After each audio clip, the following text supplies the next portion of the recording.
Yo, yo, yo, yo, yo. What's up, JT23 back with another video. We got some interesting games that have happened over the past few days that I haven't been able to,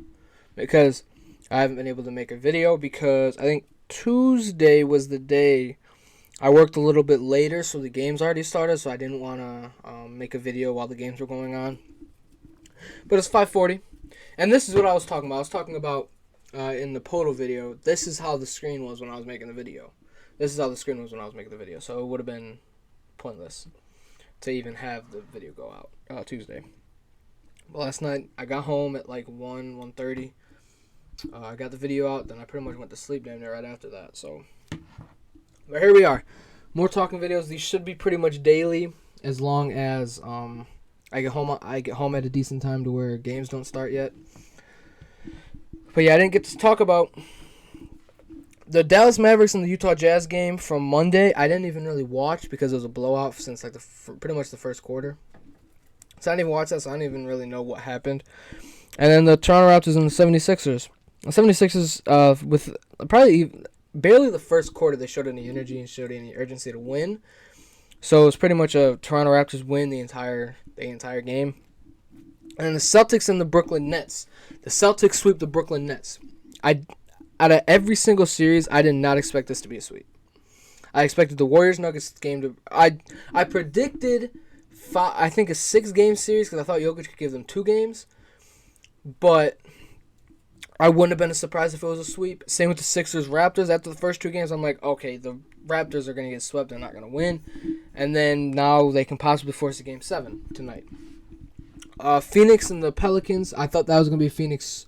I think it was going to be... I think I said 5. But I wouldn't have been surprised if it was a sweep. And then what was the other one? I think that was it.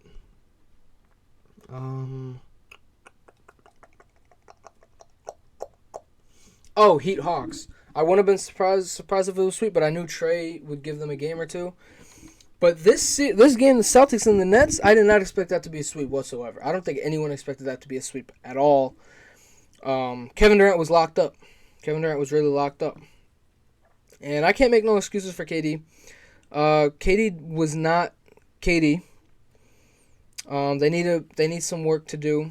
They need Kevin Durant, Kyrie Irving to get in the lab to hopefully they can get some players, get some people around them to help them win. Kyrie should resign hopefully, and they should hopefully get a good supporting cast next year, and hopefully the vaccine mandate doesn't come back to Brooklyn or to New York, and then Kevin Durant, Kyrie Irving can play an entire season together as long as there's no injuries, and then they can, because they were looking really good at the beginning of the year, just Kevin Durant and a little bit of James Harden.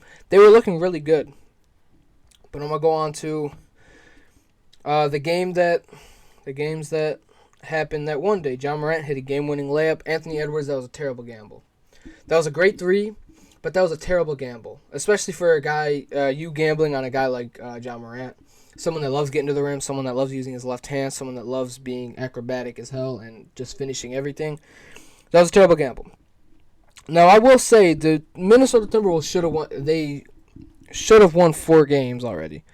But they blew 2 20-point leads and 2 20-point leads in the same game. And they blew a 13-point lead with like 7 minutes to go. Which was this game. It was like a 13-point game in the fourth quarter, and they blew the lead. It was terrible. And the Miami Heat, they win to win the series.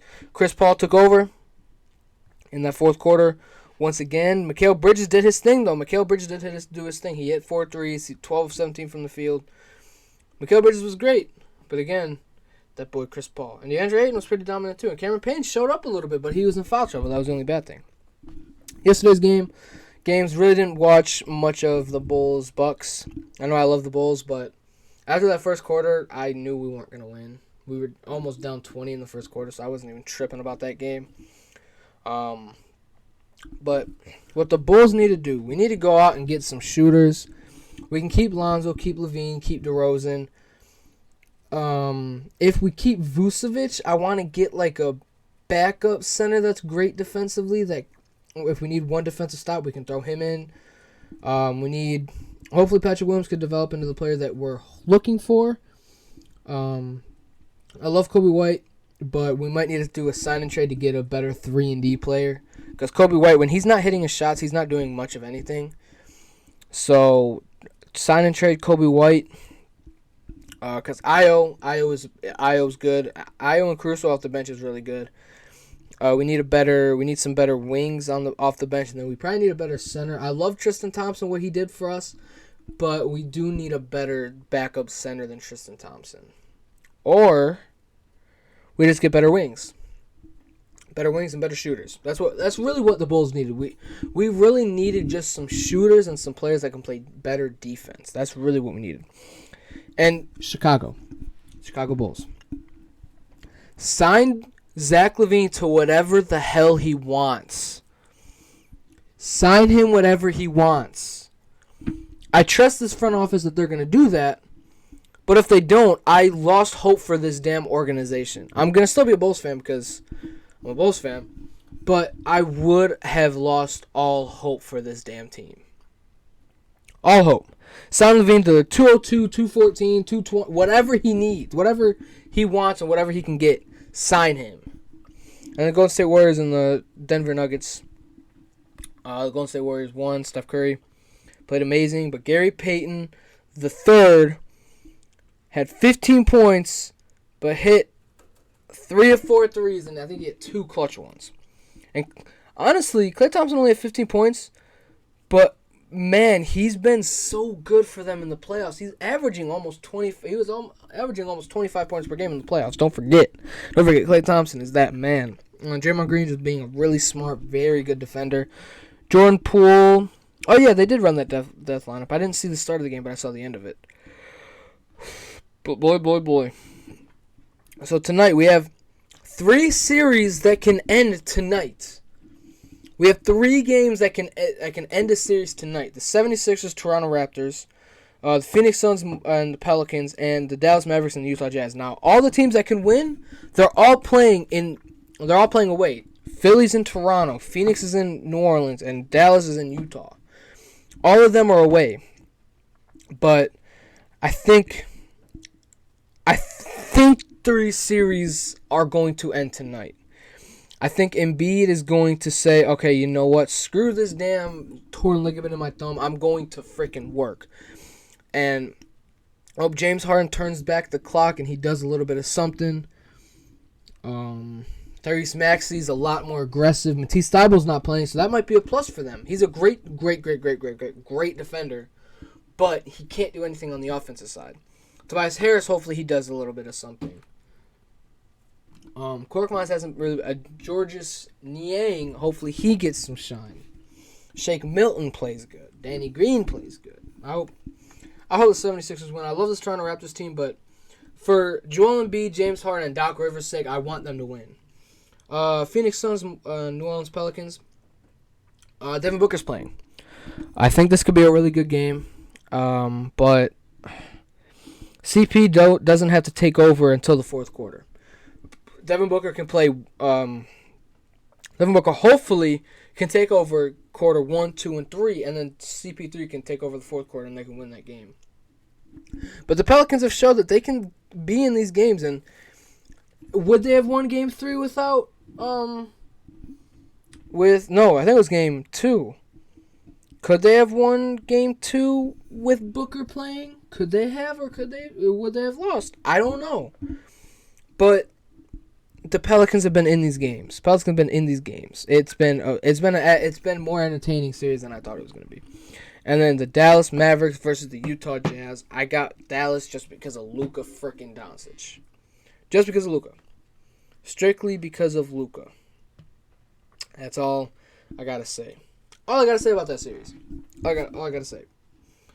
So, and then, Friday there's only that one game, and that's the Grizzlies and Timberwolves, and the Grizzlies can advance that day too.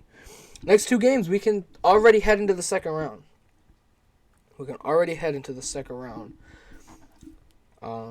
So it looks like Saturday, there might not be any games, depends on how these games today go. And then Sunday is the start of the second round for the Eastern Conference. Because whoever wins, the Philadelphia 76ers and Raptors have to go up against the Miami Heat. Between Phoenix and the Pelicans, have to go up against the winner of Dallas and Utah. And then the winner of the Grizzlies Timberwolves got to go up against the Golden State Warriors. So yeah, those games start soon, man. Those games start soon, and it's going to be fun. I think the second round between the Bucks and the Celtics is pretty much going to be like an NBA Finals. It's going to be like an NBA Finals. Chris Middleton's not playing. That's a big loss for the Milwaukee Bucks, and that's huge for the Boston Celtics. Everything got to go right for a lot of these teams for them to really win. It's going to be tough. It really will be tough. I'm hoping all these games end tonight because I want Saturday to where I can just do whatever the hell I want. If they do lose, if there is a loss, I won't be mad if there's games Saturday. But I want a little bit of a day off-ish to not have to watch all this damn basketball. Even though it's only 3 games, they all come on different times, so it's perfectly fine. But it is what it is. That's going to be the end of this video. Daily Podal, daily NBA talk. And as soon as the NBA season's over and I can make 2K videos, I will be making 2K videos. And then next year, during the NBA season, I will still be making 2K videos, hopefully consistently. And during the summer, Podal's still going to be going on. NBA talk's still going to be on because there's still always going to be something to talk about. If there's nothing to talk about, I'll find something to talk about. I'll just talk about what I think this team should do. I might do a thing where for a month straight, I'm going to talk about a certain team and what I think they should do. I'll pull up the roster. I'll do whatever, show the contracts and everything like that, and I'll see if I can figure out what a good thing they can do or something like that. That's all for the summer, and that's going to be the end of this video. Please like, comment, subscribe.